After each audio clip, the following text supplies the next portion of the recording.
Patsy, here we are. We met a number of the Olympians tonight they're heading off to Japan this coming weekend.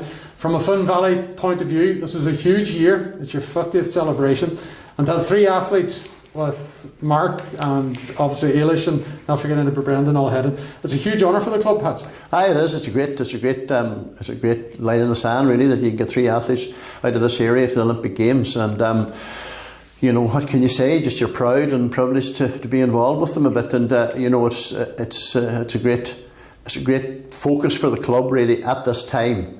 You know, we just come out of difficult times and try to keep the club going, and that worked well. But now this is the icing on the cake. The Olympic Games are going ahead, and there's three Finn Valley athletes in action. Yeah. What is it you like about these three Olympians, Patsy? Because you've watched athletes for well over 50 years now at this stage, Patsy, and you know what calibre athlete it takes to be at a world standard. What is it you like about these three?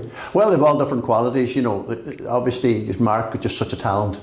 And he stayed with the story right through, and he's here today. And he was involved 5 years ago, went to the Olympics with me in Rio, and he should have been in London. I keep saying that, and you know, he was at that level then, even then as a young man, and he's done a lot of things since in his own personal career. So look, that's him. Brendan has just been determined since day one. He's just, since, you know, God rest Cúig Dugan, and I'm thinking about Cúig Dugan at a time like this. You know, he's going to his third Olympic Games, and it's really all through the influence of somebody like Cúig, who started that club in Milford, and Brendan hung on and was determined not to hang on, to achieve, to give his life to athletics, and all the ups and downs with that happened. Now this is the other story. Ailish is a newer story. She's the new kid on the block.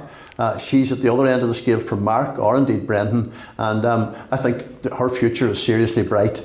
And she's coming off the back of a very tough season in the States, but the experience and all that she will gain now going into Tokyo, just that Olympic experience, that world experience, is going to stand to her. So it's really important that she got there. Yeah. What do you expect of the three athletes come Japan?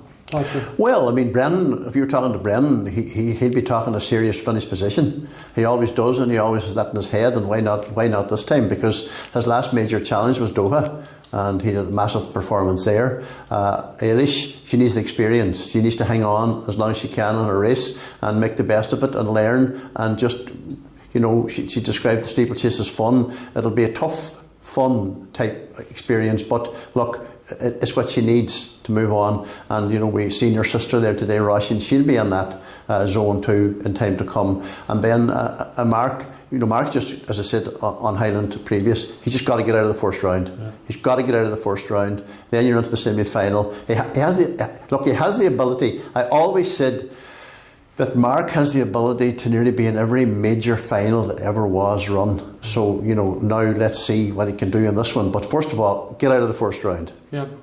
How do you compare an athlete now like Mark English, and asked him this question, he says he's more experienced, where he is now in 2021 compared to where he was in Rio, and even if you go back as far as where he should have been in London in 2012? Well, he's all the learning experiences under his belt now, and you know, he'll take it in a stride. He's going out. He's leaving this Friday, so he's going to be there in good time to get used to the heat. The heat is a factor out here.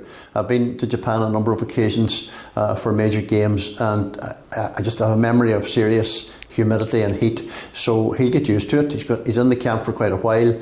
I think his race date is the 31st of July, possibly. So you know, it's all in front of him, and he just got to use his maturity, his learning experiences, and then hit that first round. Yeah.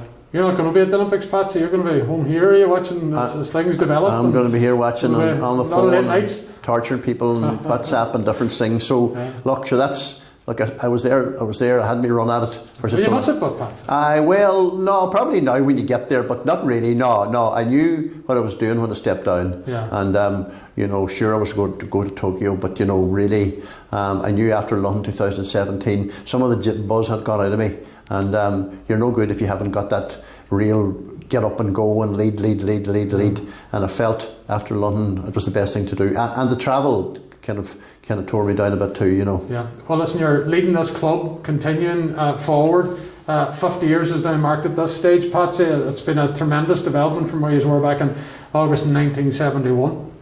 Aye, absolutely. You know, it's been an unbelievable story and I suppose very successful story.